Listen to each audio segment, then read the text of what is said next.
राधे राधे प्यारे भक्तों, क्या आपको कभी ऐसा लगा है कि जीवन में सब कुछ उल्टा हो रहा है? कोई राह नहीं दिख रही, कोई उम्मीद नहीं बची, लेकिन अचानक कुछ ऐसा होता है जो समझ से परे है। आप सोचते हैं क्या यह कोई संयोग था? नहीं, यह संयोग नहीं, यह संकेत होता है, ईश्वर का संकेत। जब आपके जीवन में अच्छे दिन आने वाले होते हैं तो भगवान पहले कुछ चुपचाप इशारे करते हैं, और अगर आपने वह संकेत पहचान लिए तो समझ लीजिए कि आपकी जिंदगी हमेशा के लिए बदलने वाली है। आज की ये कहानी उन्हीं दिव्य संकेतों की है जिन्हें जानकर आप चौंक जाएंगे और शायद अपनी जिंदगी को एक नई दृष्टि से देखना शुरू कर देंगे। वृंदावन कृष्णवाणी यूट्यूब चैनल में आपका दिल से स्वागत है। यह कोई संयोग नहीं कि आप इस वीडियो तक पहुंचे हैं, यह स्वयं भगवान श्री कृष्ण का संकेत हो सकता है। कृपया इस वीडियो को पूरा देखें, एक क्षण भी अधूरा ना छोड़ें, क्योंकि अधूरी श्रद्धा अधूरा फल देती है। अगर आप इस कथा को बीच में छोड़ देंगे तो संभव है कि भगवान ये समझ ले कि आप उन्हें समय देने के लिए तैयार नहीं है। और जब हम ईश्वर के लिए समय नहीं निकालते तो कई बार वे भी हमारी पुकार को प्रतीक्षा पर रख देते हैं। तो पूरे प्रेम, पूरे भाव और संपूर्ण विश्वास के साथ इस दिव्य संदेश से अंत तक जुड़े रहिए। कौन जाने इसी वीडियो के किसी एक वाक्य में, किसी एक क्षण में वह उत्तर छुपा हो जिसकी प्रतीक्षा आप वर्षों से कर रहे थे। अगर आपका हृदय कहे कि हाँ, यह संदेश मेरे लिए है, तो कमेंट में अवश्य लिखिए जय श्री राधा कृष्ण। चैनल को दिल से लाइक कीजिए, सब्सक्राइब कीजिए और बेल आइकन दबा दीजिए, ताकि अगली बार जब श्री कृष्ण का कोई संकेत आए आप उसे तुरंत पहचान सकें। श्री कृष्ण कहते हैं जब तुम थक जाओ तब भी चलते रहो, क्योंकि वही क्षण होता है जब मैं तुम्हारे सबसे करीब होता हूं। हर रुकावट में एक रास्ता छुपा है और हर अंधकार के पीछे एक प्रभा छिपी है। बस तुम्हें भरोसे की लौ जलाए रखनी है। आप जहां भी हो, जैसे भी हो, भगवान श्री कृष्ण आप पर, आपके परिवार पर और आपके हृदय पर अपनी कृपा की असीम दृष्टि बनाए रखें। आपका जीवन सुख, शांति, भक्ति और प्रेम से भर जाए, यही हमारी प्रार्थना है, यही श्री कृष्ण से हमारी विनती है। बहुत बार मनुष्य जीवन की सबसे बड़ी गलती यही करता है कि वह सोचता है उसके दुख कभी खत्म नहीं होंगे। जब कठिनाइयां चारों ओर से उसे घेर लेती हैं तो वह यह मान लेता है कि उसकी किस्मत ही खराब है। लेकिन श्री कृष्ण कहते हैं जब दुख अपनी चरम सीमा पर पहुंचता है तो वह संकेत होता है कि अब बदलाव होने वाला है। जैसे रात्रि सबसे अधिक अंधेरी होती है सूर्योदय से ठीक पहले, वैसे ही जीवन का अंधकार भी उजाले के स्वागत में आता है। जब अच्छे दिन आने वाले होते हैं तो भगवान कुछ संकेत जरूर देते हैं, लेकिन ये संकेत बहुत सूक्ष्म होते हैं, जिन्हें देखने के लिए दृष्टि चाहिए और समझने के लिए श्रद्धा। प्रारंभ में ऐसा प्रतीत होता है कि जैसे जीवन और कठिन होता जा रहा है, रोजमर्रा की चीजें बिगड़ने लगती हैं, एक के बाद एक समस्याएं आती हैं, रिश्तों में टकराव, काम में बाधाएं, शरीर में थकान, हर क्षेत्र में बिखराव का अनुभव होता है। और यहीं से आरंभ होता है भगवान का पहला संकेत, टूटना। श्री कृष्ण कहते हैं जब तक मिट्टी को तोड़ा नहीं जाएगा तब तक उसमें नया बीज नहीं बोया जा सकता। जब तक पुराना ढांचा गिराया नहीं जाएगा तब तक नया महल खड़ा नहीं हो सकता। इसलिए यदि तुम्हारा जीवन टूट रहा है तो घबराओ मत। ये संकेत है कि परमात्मा उसमें कुछ नया, कुछ दिव्य बनाने वाले हैं। लोग अक्सर पूछते हैं भगवान हमारे साथ ऐसा क्यों करते हैं, लेकिन वे ये नहीं समझते कि वह तो तुम्हें तैयार कर रहे हैं। कोई भी कुम्हार जब एक माटी के पात्र को सुंदर रूप देना चाहता है तो सबसे पहले उस मिट्टी को गूंथता है, पीटता है, उसकी कोमलता को समाप्त करता है, फिर उसे चाक पर घुमाता है, उसकी दिशा बदलता है, फिर आग में पकाता है, तब कहीं जाकर वह एक उपयोगी बर्तन बनता है। ऐसे ही जीवन का चाक जब तेजी से घूमता है, जब हर ओर से पीड़ा आती है, तब समझो कि अच्छे दिन अब पास हैं। दूसरा संकेत जो भगवान देते हैं वह है अकेलापन। जो लोग कभी साथ थे वे दूर होने लगते हैं, जिन्हें हम अपना मानते थे वे हमसे किनारा करने लगते हैं। ये ईश्वर का दूसरा इशारा होता है कि अब तुम्हें दूसरों के सहारे की नहीं, स्वयं की शक्ति की आवश्यकता है। श्री कृष्ण कहते हैं जब तक मनुष्य दूसरों पर निर्भर रहेगा तब तक वह अपने भीतर के विराट स्वरूप को नहीं जान सकेगा। अकेलापन तुम्हारे भीतर छुपे सामर्थ्य को जगाने का माध्यम है। जब लोग दूर चले जाते हैं तब भगवान तुम्हारे और करीब आ जाते हैं। इसीलिए जब तुम देखो कि तुम्हारे चारों ओर शांति है, सन्नाटा है, तो ये मत समझो कि तुम अकेले हो, समझो कि ईश्वर तुम्हें बुला रहे हैं। तीसरा संकेत है अचानक मिलती चेतावनी। जब अच्छे दिन पास आते हैं तो हमें हमारी पुरानी गलतियों का एहसास अचानक और बहुत तीव्रता से होता है। कभी सपने में, कभी किसी साधु की वाणी में, कभी किसी शास्त्र के वचन में, कभी किसी वृद्ध की बातों में एक झटका सा लगता है जो भीतर से कहता है कि अब तुम्हें बदलना चाहिए। ये चेतावनी दरअसल ईश्वर का न्योता होती है।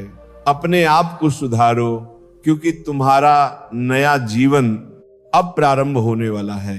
ये संकेत कड़वे हो सकते हैं पर इनका उद्देश्य हमेशा मीठा होता है। चौथा संकेत है भीतर की बेचैनी। जब अच्छे दिन आने वाले होते हैं तो आत्मा में एक प्रकार की हलचल आरंभ होती है।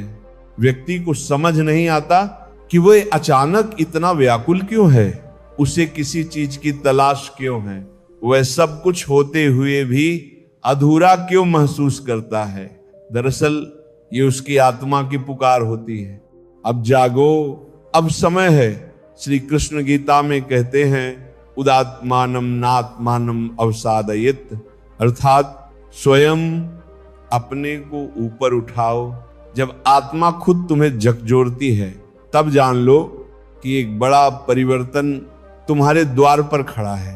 पांचवा संकेत है प्रकृति का बदलाव। भगवान जब तुम्हारे जीवन में शुभ परिवर्तन लाने वाले होते हैं तो कभी कभी प्रकृति भी उसका साथ देने लगती है। अचानक मौसम तुम्हारे मूड को बदल देता है। पक्षियों की आवाज कुछ विशेष लगने लगती है। सूर्योदय और सूर्यास्त में एक नई अनुभूति जन्म लेती है। ये सब संकेत हैं कि तुम्हारे चारों ओर की ऊर्जा बदल रही है। ब्रह्मांड तुम्हारे पक्ष में कार्य कर रहा है। तुम्हारे कर्मों ने वह पुण्य संचित कर लिया है कि अब समय है फल मिलने का।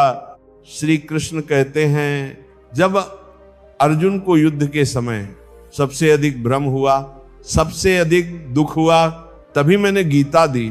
सबसे बड़े ज्ञान का बीज तभी बोया गया जब सबसे अधिक अंधकार था। इसीलिए जो लोग ये सोचते हैं कि अभी तो सब उल्टा चल रहा है, उनके लिए यह सबसे बड़ी आशा की बात है। अब तुम तैयार हो। जो आत्मा सबसे अधिक भटकी है वही आत्मा सबसे अधिक जागृत होती है। जो व्यक्ति सबसे अधिक गिरता है वही व्यक्ति सबसे ऊंचा उड़ने के लिए जन्मा होता है। लेकिन इन संकेतों को पहचानने के लिए तुम्हें दो चीजों की आवश्यकता है, श्रद्धा और धैर्य। बिना श्रद्धा के तुम इन्हें समझ नहीं सकते और बिना धैर्य के तुम इनसे पार नहीं पा सकते। बहुत बार भगवान संकेत दे चुके होते हैं, लेकिन हम अपनी चिंता और निराशा में इतने खो जाते हैं कि उन्हें देख ही नहीं पाते। जीवन तुम्हें बार बार पुकारता है, लेकिन तुम अपने दुखों की दीवार में कैद हो जाते हो। इसलिए श्री कृष्ण कहते हैं, जब समय बदलने वाला होता है तो पहले मन बदलता है, पहले भाव बदलता है, पहले दृष्टिकोण बदलता है। और ये सारे बदलाव तुम्हारे भीतर से शुरू होते हैं। बाहर की दुनिया तो सिर्फ प्रतिबिंब है। जब भीतर उजाला होता है तो बाहर भी रोशनी अपने आप आ जाती है। अंत में जब अच्छे दिन आने वाले होते हैं तो एक और गहरा संकेत मिलता है, प्रेरणा का जन्म। अचानक कोई बात तुम्हारे मन को छू जाती है, कोई विचार तुम्हें भीतर से झकझोर देता है। किसी ग्रंथ का श्लोक, किसी भजन की पंक्ति, किसी साधु की दृष्टि, ये सब तुम में वह शक्ति जगा देते हैं जो वर्षों से सोई हुई थी। और तब तुम एक नए जीवन की ओर बढ़ते हो। वह जीवन जो तुम्हारा सच्चा स्वरूप है, वह दिन जब तुम रोशनी बनते हो, ना केवल अपने लिए बल्कि औरों के लिए भी। जब जीवन की दिशा निश्चित हो, जब चारों ओर धुंध ही धुंध हो, जब हर मार्ग पर असफलता की आंधी हो, और तब भी यदि भीतर कहीं यह एहसास बचा रहे कि मैं टूटा नहीं हूं, तो समझ लेना कि श्री कृष्ण का अदृश्य स्पर्श तुम्हारे जीवन में उतर चुका है। यही वह समय होता है जब अच्छे दिन आने से पहले भगवान अपने सबसे रहस्यमय संकेत देना आरंभ करते हैं।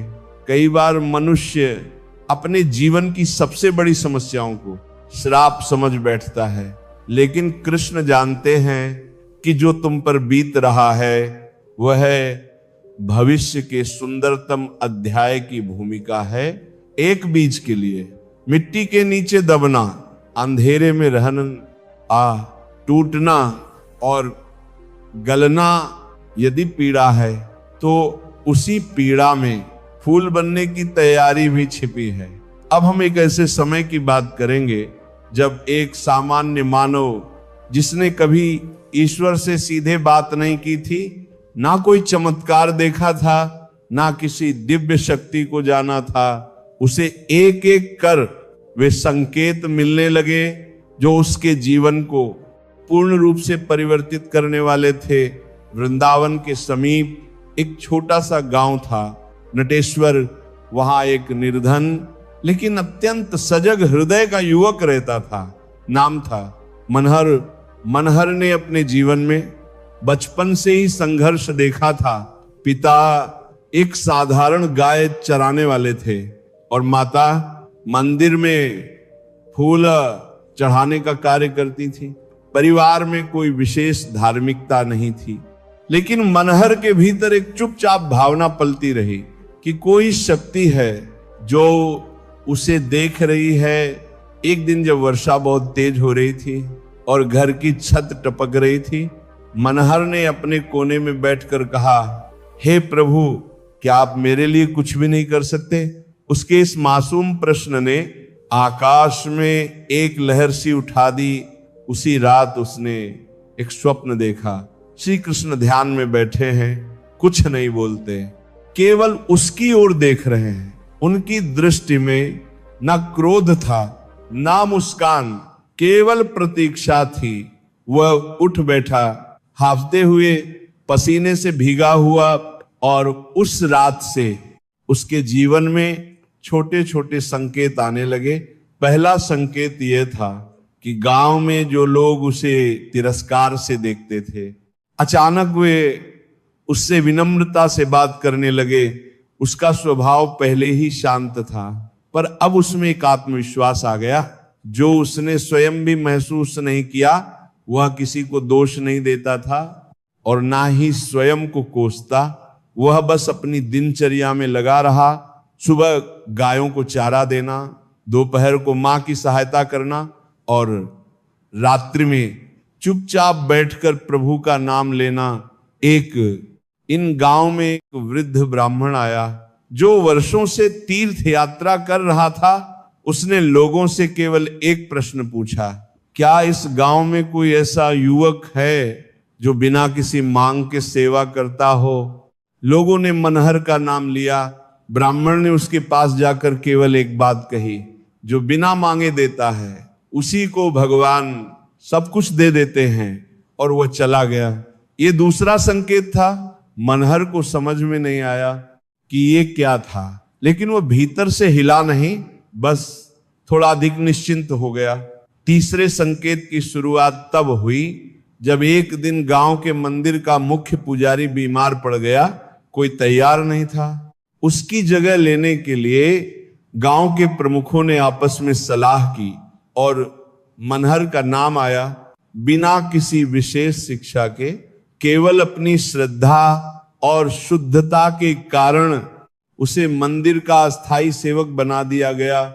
श्री कृष्ण के चरणों में बैठना, दीपक जलाना, तुलसी अर्पण करना, ये सब मनहर के लिए मानव जीवन की पूर्णता थी। लेकिन उसे पता नहीं था कि इसके माध्यम से श्री कृष्ण उसकी परीक्षा ले रहे थे। अब उसका जीवन बदलने लगा। मंदिर में आने वाले कई लोग उसे देखकर अद्भुत शांति अनुभव करने लगे। एक वृद्धा तो रो पड़ी और बोली, बेटा, मैं यहां वर्षों से आती रही, लेकिन आज पहली बार मुझे लगा कि श्री कृष्ण यही है। संकेत था जब लोग तुम्हारे माध्यम से प्रभु को देखने लगे तो समझो कि प्रभु तुम्हारे भीतर निवास कर रहे हैं। अब उसके जीवन में सबसे बड़ा संकेत आया, एक अपार दुख। उसकी माता एक दिन अचानक बीमार पड़ी और कुछ ही दिनों में उनका देहांत हो गया। ये आघात उसके लिए असहनीय था। वह दिन भर मंदिर में बैठा रहा, आंखों से आंसू बहते रहे, लेकिन उसने एक भी शिकायत नहीं की। केवल इतना कहा, हे कृष्ण, यदि यह भी तुम्हारी इच्छा है तो मैं इसे भी वंदन करता हूं। यही वह क्षण था जब श्री कृष्ण ने अपना सच्चा संकेत दिया। मंदिर के मुख्य पुजारी ने मनहर को बुलाया और कहा, बेटा, मैं अब और सेवा नहीं कर सकता। भगवान ने मेरे स्वप्न में आकर कहा है कि अब तुम ही उनके सेवक हो। अब ये मंदिर तुम्हारे हाथों में है। मनहर स्तब्ध रह गया। वह स्वयं को योग्य नहीं मानता था, लेकिन पुजारी ने उसे आशीर्वाद दिया और कहा, जो योग्य होता है वह कभी स्वयं को योग्य नहीं मानता। और वहां से मनहर का जीवन एक प्रकाश बन गया। उसके दर्शन को दूर दूर से लोग आने लगे। लोग उसके हाथों से तुलसी लेना पुण्य मानने लगे। उसके द्वारा बोली गई गीता की पंक्तियां लोगों के जीवन में बदलाव लाने लगी। अब जो कभी टूटा हुआ, असहाय और अनजान युवक था, वही अब श्री कृष्ण का संदेश वाहक बन चुका था। यह सब श्री कृष्ण के उन अदृश्य संकेतों का परिणाम था जो उन्होंने क्रमशः दिए। पहले टूटन, फिर अकेलापन, फिर निस्वार्थ सेवा, फिर प्रेरणा, फिर परीक्षा और अंततः ईश्वरीय कृपा। जब भी तुम्हारे जीवन में एक के बाद एक घटनाएं घटे, जब तुम्हें लगे कि सब कुछ अजीब हो रहा है, तब रुक कर देखो, सोचो, शायद वे श्री कृष्ण ही हैं जो तुम्हें छूकर जा रहे हैं। उनकी शैली कभी प्रत्यक्ष नहीं होती, वह चुपचाप तुम्हारा मार्ग बदल देते हैं, तुम्हारे भीतर की शक्ति को जगाते हैं और तुम्हें तुम्हारे ही असली स्वरूप से परिचित करा देते हैं। इस भाग का सार यही है, जब तुम्हारे जीवन में बदलाव शुरू हो और तुम देखो कि तुम पहले जैसे नहीं रहे, तो घबराओ मत। श्री कृष्ण तुम्हारे भीतर उतर चुके हैं। अब जो होगा वह तुम्हारे लिए नहीं, उनके लिए होगा। और जो भी कार्य भगवान के लिए होता है, उसमें असफलता की कोई संभावना नहीं। जब जीवन की धारा सामान्य हो और फिर अचानक उसमें ऐसे मोड़ आ जाए जो तर्क से परे हो, तो समझ लेना चाहिए कि अब प्रभु ने तुम्हारे भाग्य में हस्तक्षेप करना आरंभ कर दिया है। ऐसे चमत्कार जिन्हें विज्ञान और बुद्धि समझ नहीं पाते, वे संकेत हैं कि अच्छे दिन अब दूर नहीं है, क्योंकि जब ईश्वर स्वयं तुम्हारी कहानी में उतरते हैं तो पहले वह उसे उलझाते हैं और फिर उसका ताना बाना ऐसे बुनते हैं कि अंत में जो होता है वो केवल अच्छा नहीं, वह दिव्य होता है। चलो एक ऐसे व्यक्ति की कहानी से आरंभ करें जो कभी नहीं मानता था कि भगवान चमत्कार करते हैं। उसका नाम था विपुल। विपुल एक पढ़ा लिखा अत्यंत यथार्थवादी युवक था, जो अपने जीवन में कर्म को ही सब कुछ मानता था। उसके लिए ईश्वर केवल एक धारणा थी, एक मनोवैज्ञानिक सहारा। वह पूजा नहीं करता था, ना मंदिर जाता था, ना प्रवचन सुनता था।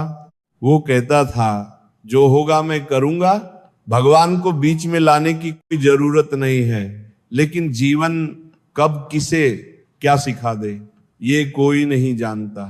विपुल ने अपने पूरे परिवार के लिए सपने देखे थे, अपने पिता के लिए अच्छी देखभाल, माँ के लिए एक सुंदर घर, बहन की शादी और खुद का एक व्यवसाय। लेकिन जैसे जैसे समय बढ़ता गया, विपुल की मेहनत के बावजूद उसे कुछ नहीं मिला। हर बार उसकी कोशिशों में अंतिम क्षण पर कोई न कोई बाधा आ जाती। उसने 3 बार व्यवसाय शुरू किया, तीनों बार घाटा हुआ। 5 नौकरियों में गया, हर बार या तो बॉस बदल गया या कंपनी बंद हो गई। विपुल टूटने लगा, अब उसका मन ही नहीं, उसका विश्वास भी डगमगाने लगा।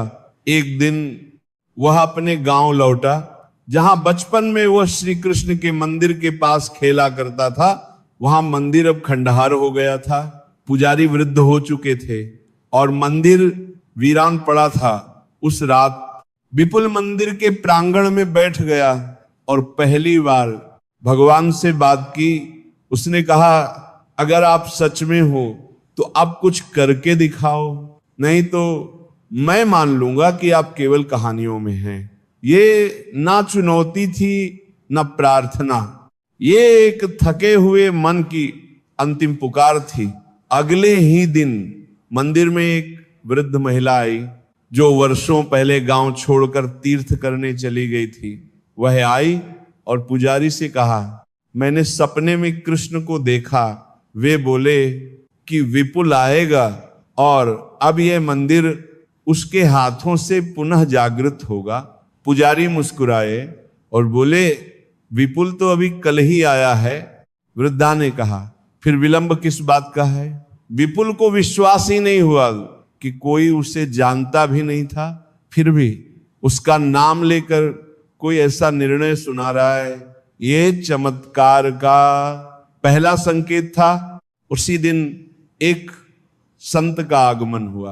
उन्होंने मंदिर में प्रवेश किया, विपुल को बुलाया और केवल एक वाक्य कहा, तू विश्वास नहीं करता इसीलिए तुझे संकेत भेजे गए, लेकिन अब विश्वास कर, क्योंकि चमत्कार केवल प्रारंभ है। संत ने अपने झोले से एक मिट्टी की मूर्ति निकाली जो श्री कृष्ण की थी और विपुल से कहा, इसे स्थापित कर और हर दिन केवल दीपक जलाया कर, बाकी सब अपने आप होगा। विपुल ने बिना किसी तर्क के इस बार वह मूर्ति स्थापित की और वहीं से उसके जीवन में हर दिन एक नया चमत्कार आरंभ हो गया। पहला चमत्कार उसी दिन हुआ। गांव में एक स्थानीय व्यापारी आया और कहा, मुझे एक नौजवान की आवश्यकता है जो ईमानदारी से मेरा काम संभाल सके, मुझे तुम्हारा नाम मिला है। विपुल ने कार्य स्वीकार किया।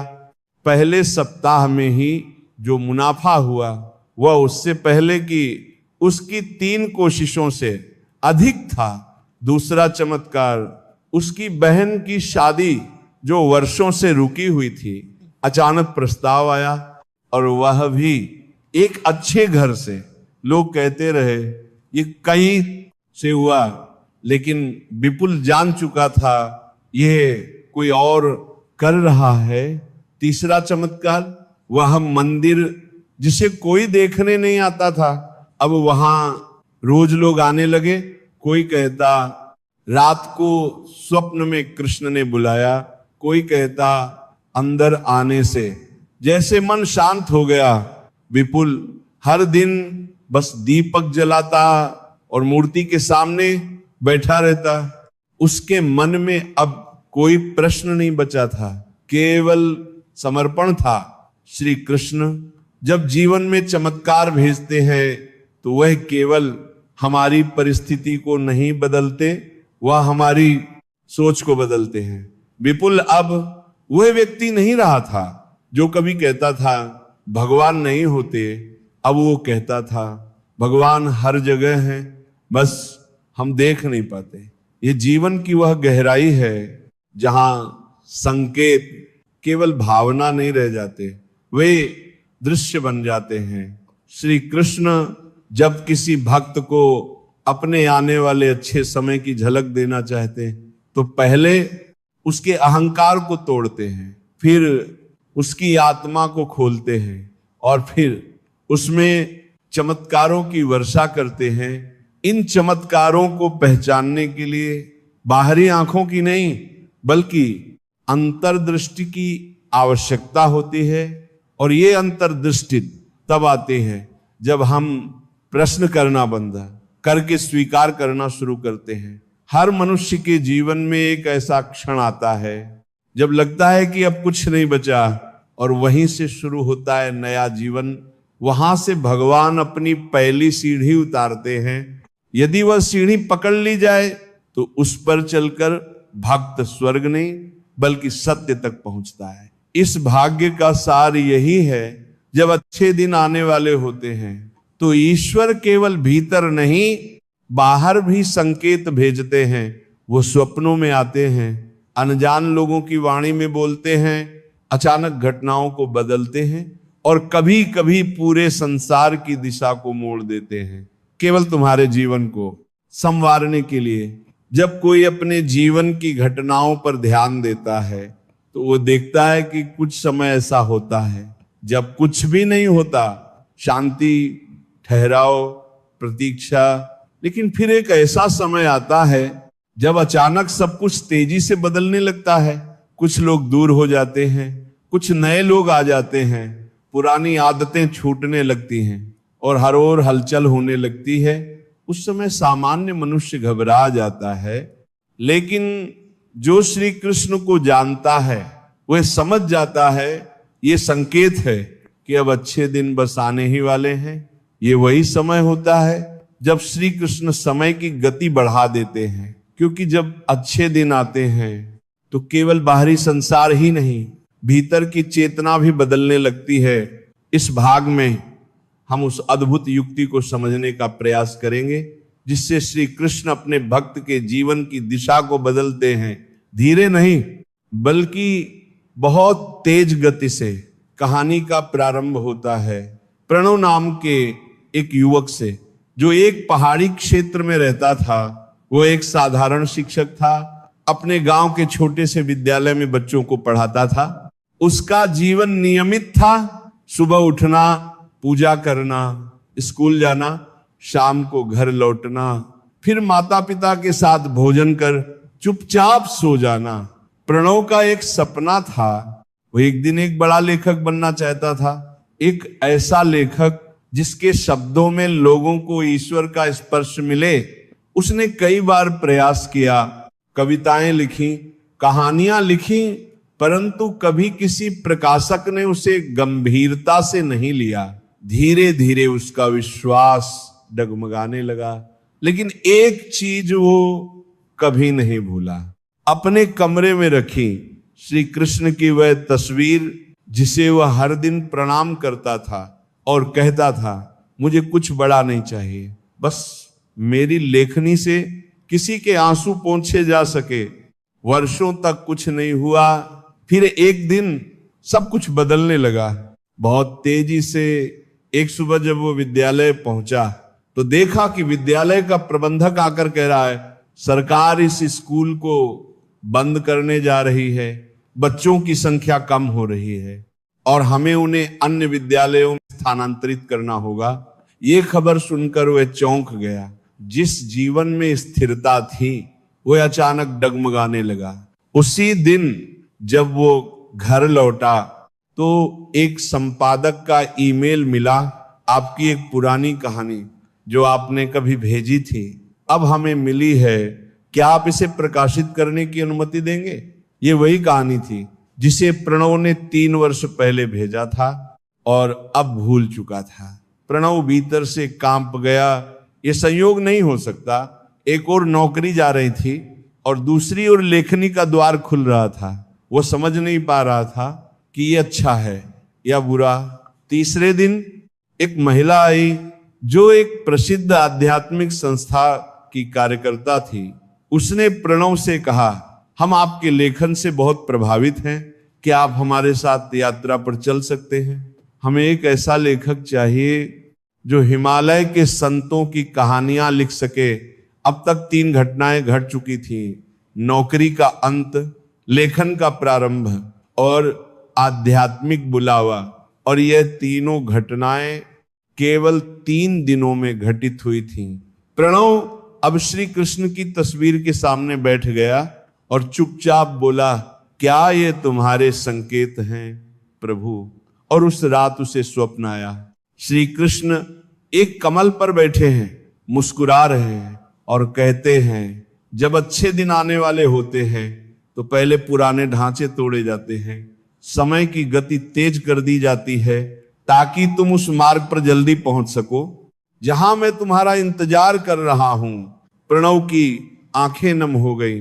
वह समझ चुका था ये बदलाव कोई सजा नहीं बल्कि श्री कृष्ण का संकेत था कि अब समय आ गया है। वह उस महिला के साथ हिमालय की यात्रा पर चल पड़ा। वहां संतों के साथ रहकर जो सत्य कहानियां उसने सुनी उन्हें प्रणव ने शब्दों में पिरोया।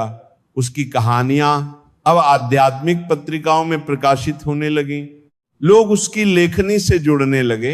हर कहानी में प्रभु के संकेत थे, कर्मों की गहराई थी और भक्ति की मधुरता थी। एक ही वर्ष में प्रणव एक प्रसिद्ध लेखक बन गया, लेकिन ना अहंकार आया ना दिखावा। वह आज भी श्री कृष्ण की उसी तस्वीर के सामने चुपचाप बैठता है और मुस्कुरा कर कहता है, सब कुछ तुम्हारा ही तो था, मैं तो बस संकेत पहचानना सीख गया। बैठकर कहता हूं, मैं कुछ नहीं, केवल एक कलम हूं, स्याही तो तुम हो प्रभु। जब समय अचानक तेज दौड़ने लगे, जब जीवन बिना पूछे करवटें बदलने लगे, जब हर दिशा में कुछ अनजाना सा हिलने लगे, तो उस समय मनुष्य को घबराना नहीं चाहिए, क्योंकि वो समय किसी संकट की नहीं, प्रभु के आने की घोषणा होता है। जैसे तूफान से पहले समुद्र चुप हो जाता है, वैसे ही अच्छे समय से पहले जीवन हिल जाता है। श्री कृष्ण जब तुम्हारे भीतर बदलाव चाहते हैं तो बाहर की दुनिया को हिला देते हैं, ताकि तुम बाहर नहीं भीतर की ओर देखने लगो। उनका संकेत यही होता है कि तू वहीं रुका न रह जाए जहां तू था, क्योंकि मैंने तेरे लिए आगे कुछ बहुत सुंदर रखा है। ये जो गति है, ये जो हलचल है, ये जो बेचैनी है, ये तुम्हें उड़ान के लिए तैयार करती है। ये परिवर्तन तुम्हें स्वयं से मिलाने आता है। इस भाग्य का सार यही है। जब अच्छे दिन पास होते हैं तो ईश्वर समय की चाल को तेज कर देते हैं। तब सब कुछ अस्थिर लगता है, पुराने रिश्ते टूटते हैं, नई भूमिकाएं आती हैं, जीवन की रफ्तार बढ़ जाती है, ताकि तुम प्रभु के पास थोड़ा और जल्दी पहुंच सको। मनुष्य की चेतना सीमित हो सकती है, पर उसकी आत्मा अनंत से जुड़ी होती है। और जब अच्छा समय आने वाला होता है तो सबसे पहले वही आत्मा संकेत प्राप्त करती है। ये संकेत शब्दों में नहीं होता, किसी समाचार में नहीं होता, किसी भविष्यवाणी में नहीं होता। ये होता है एक मौन अनुभव जो व्यक्ति के हृदय को बिना किसी कारण के आनंद से भर देता है। यही वह क्षण होता है जब व्यक्ति कहता है मुझे कुछ पता नहीं क्यों, लेकिन आज दिल बहुत हल्का लग रहा है। वह नहीं जानता कि ये उसका मन नहीं, उसकी आत्मा है जो भविष्य को देखकर मुस्कुरा रही है। और अब इस कथा की नायिका है नैना। नैना एक साधारण सी लड़की थी, न ज्यादा पढ़ी लिखी, न ज्यादा महत्वाकांक्षी, लेकिन एक बात थी जो उसे विशेष बनाती थी, उसका सादा, शांत और ईश्वरमय मन। नैना का जीवन बचपन से ही संघर्षों से भरा था।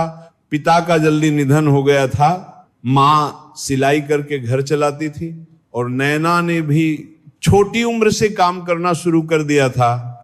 लेकिन इन संघर्षों ने उसके भीतर कटुता नहीं भरी, बल्कि उसने ईश्वर से रिश्ता बना लिया था। उसका विश्वास था। प्रभु सब जानते हैं, बस धैर्य रखना चाहिए।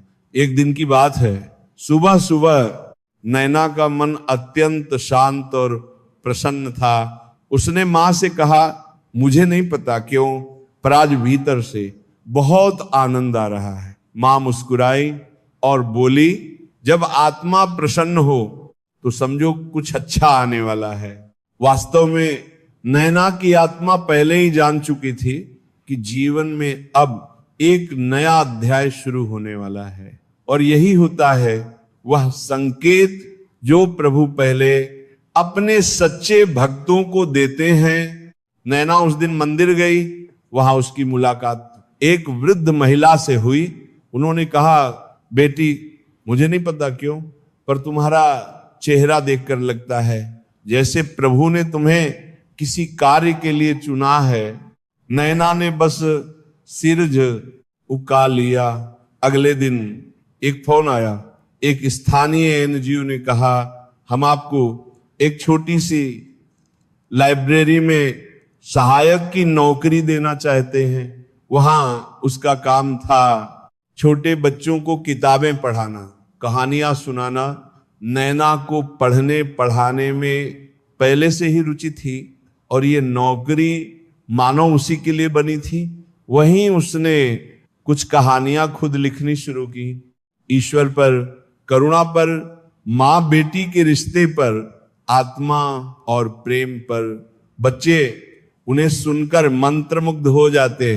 3 महीनों में ही संस्था के एक पदाधिकारी ने उसकी कहानियां पढ़ी और उन्हें एक लेखक से साझा किया। और फिर जो हुआ वह नैना ने कभी कल्पना में भी नहीं सोचा था। एक बड़े प्रकाशन संस्थान से प्रस्ताव आया, हम आपकी कहानियां प्रकाशित करना चाहते हैं, क्या आप तैयार हैं? नैना जो कभी ठीक से एक स्कूल भी नहीं जा पाई थी, आज उसकी कहानियां प्रकाशित होने वाली थी। और फिर एक दिन जब वह श्री कृष्ण के मंदिर में बैठी थी तो उसके सामने एक स्वप्न आया। श्री कृष्ण कह रहे थे मैंने सुनी थी तेरी पुकार, जब तू चुपचाप बर्तन मांजती थी और फिर भी मुझे याद करती थी। आज तेरा समय आ गया है। नैना रो पड़ी। वह समझ गई ये जो आनंद भीतर पहले से बह रहा था यही वह आत्मिक संकेत था। क्योंकि जब अच्छा समय आने वाला होता है तो भगवान पहले आत्मा को स्पर्श करते हैं ताकि मन तैयार हो जाए, और जब समय बदल जाए तो भक्त अचरज में न पड़ जाए। आज नैना की कहानियां पूरे देश में पढ़ी जाती हैं। वही न मंचों पर जाती है न टीवी पर। वह आज भी उसी छोटे मंदिर के कोने में बैठकर श्री कृष्ण से कहती है, हे प्रभु आप जो बिना कहे सब कह जाते हो, मैं वही सुनती रहूं।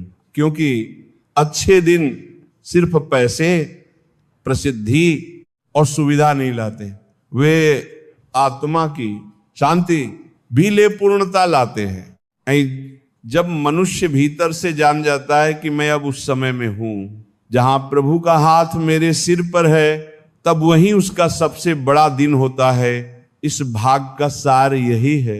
जब अच्छे दिन आने वाले होते हैं तो सबसे पहले आत्मा संकेत प्राप्त करती है।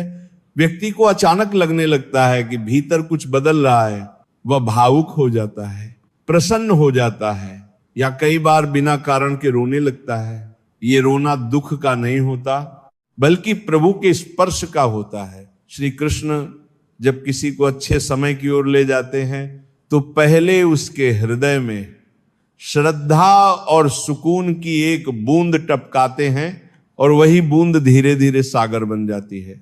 जब मनुष्य का जीवन अच्छे दिनों की ओर अग्रसर होता है तो सबसे पहले एक अद्भुत प्रक्रिया शुरू होती है। पुराने कर्म धीरे धीरे समाप्त होने लगते हैं। वे कर्म जो वर्षों से बोझ बने हुए थे, जो जीवन में रुकावट बनकर खड़े थे, जिनके कारण मन भारी, संकल्प कमजोर और जीवन अटका हुआ था, वे एक एक करके विलीन होने लगते हैं। ये कोई चमत्कार नहीं, ये प्रभु की वह लीला होती है जहां वह कहते हैं अब समय आ गया है कि मेरा भक्त उड़ान भरे और उसके पंखों से कोई पुरानी गिरह ना जुड़ी रहे। इस लीला को समझने के लिए हम चलेंगे राघव की जीवन यात्रा की ओर। एक ऐसा युवक जो कर्मों के बोझ से दबे घर में जन्मा, माता पिता भक्त थे, पर परिवार की आर्थिक स्थिति बहुत खराब थी।